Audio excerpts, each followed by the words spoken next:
यहाँ पे union budget के साथ साथ जम्मू कश्मीर का भी बजट डिस्कस किया जा रहा है, टेबल किया गया है।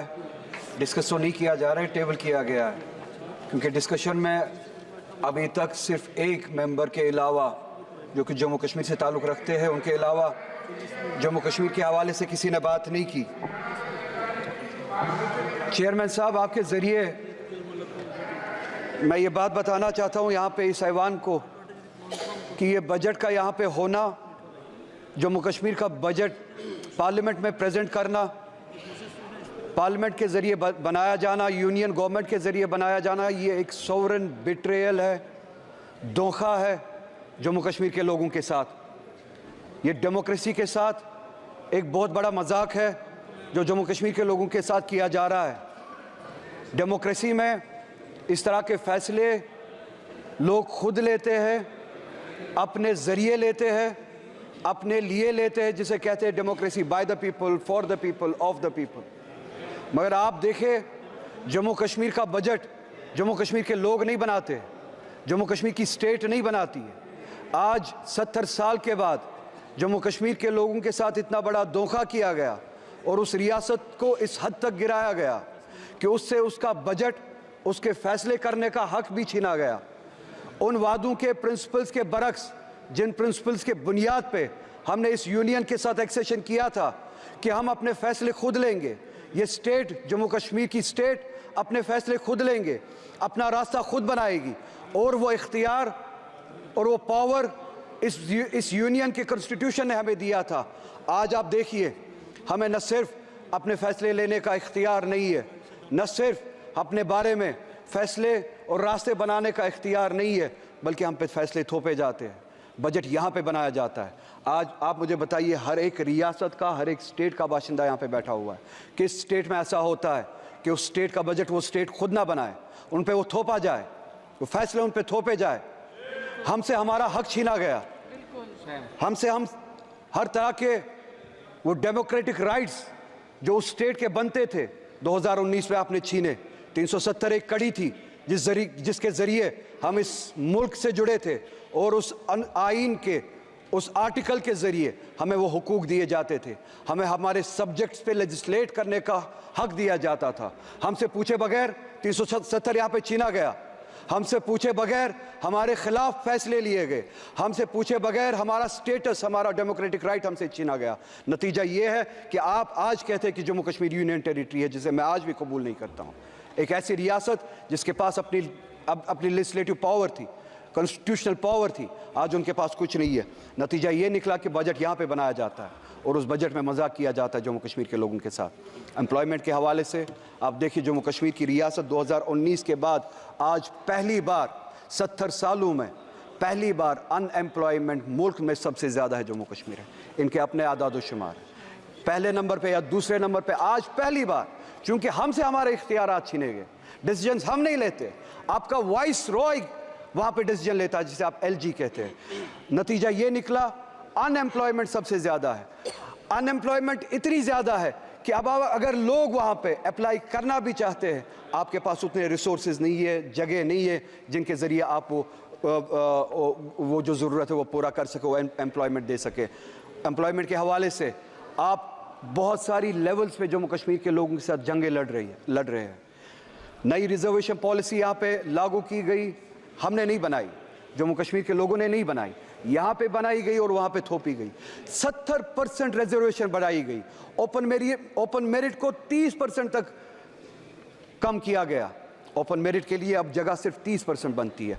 ये एक ऐसी लड़ाई है जहाँ पे ये चाहते हैं कि वहाँ पे क्लास वॉर हो, सोसाइटी के जो मुख्तलिफ सेक्शंस है आपस में लड़े, जो हमारे बैकवर्ड क्लासेस है जिनके लिए हम चाहते और हमेशा से रिजर्वेशन थी और हम चाहते थे उनको सपोर्ट मिले, वो ऊपर आए, उनको ऊपर ओपन मेरिट के साथ लड़ाया जा रहा है, क्योंकि तनासुब जो है, रेशो जो है पॉपुलेशन का, उस हद तक नहीं है जिस हद तक रिजर्वेशंस बढ़ाई गई। 70% के हद तक रिजर्वेशंस बढ़ाई गई, ओपन मेरिट को घटाया गया, जिससे क्लास वॉर, सेक्शन वॉर होने का एक खदशा है। मेरी गुजारिश करते हुए शर्म आती है, क्योंकि मैं फिर से कहूँगा, हमारे हाथ में इख्तियार ही नहीं है।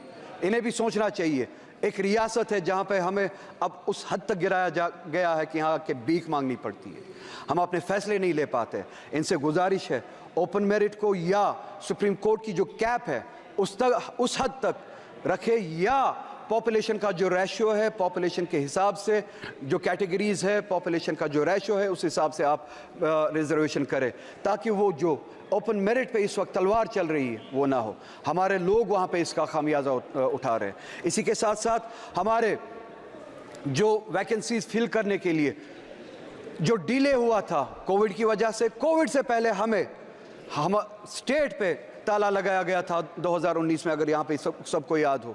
उस दौरान स्टेट ने काम नहीं किया, उसके बाद कोविड आया, उसके बाद ये जो वैकेंसीज फिल होनी थी उसके लिए वक्त नहीं दिया गया, वैकेंसीज फिल नहीं की गई। नतीजा ये हुआ हमारे जो बच्चे हैं, लड़के लड़कियां जो है वो अब ओवर एज होना शुरू हो गए हैं। हमारी गुजारिश है कि अब ये जो कैप जो है वो जो 28 साल तक थी उसको बढ़ाया जाए, एज रिलैक्सेशन दिया जाए, एग्जेप्शन दिया जाए, ताकि जो कोविड के दौरान 2019 के दौरान जो आपने लॉकडाउन किया था, जिस दौरान स्टेट ने काम नहीं किया, वैकेंसीज फिल नहीं हुए, उनको वो एज रिलैक्सेशन दी जाए। अगर आज वो 33 साल के 32 साल के हुए हैं, उनको वन टाइम एग्जेप्शन दिया जाए, वो रिलैक्सेशन दी जाए कि वो अप्लाई कर सके। हॉर्टिकल्चर हमारा बहुत बड़ा सेक्टर है, बैकबोन है। आप उस हॉर्टिकल्चर के साथ भी लड़ाई लड़ रहे हैं 2 लेवल्स पे।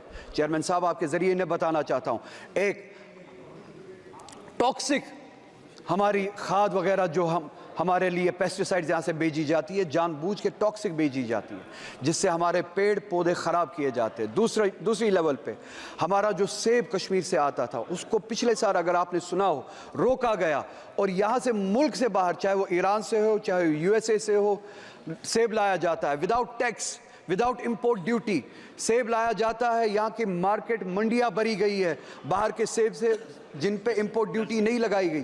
कश्मीर से आने वाला सेब उसको रोका जाता है, कश्मीर की हॉर्टिकल्चर को टॉक्सिक पेस्टिसाइड से ख़राब किया जाता है।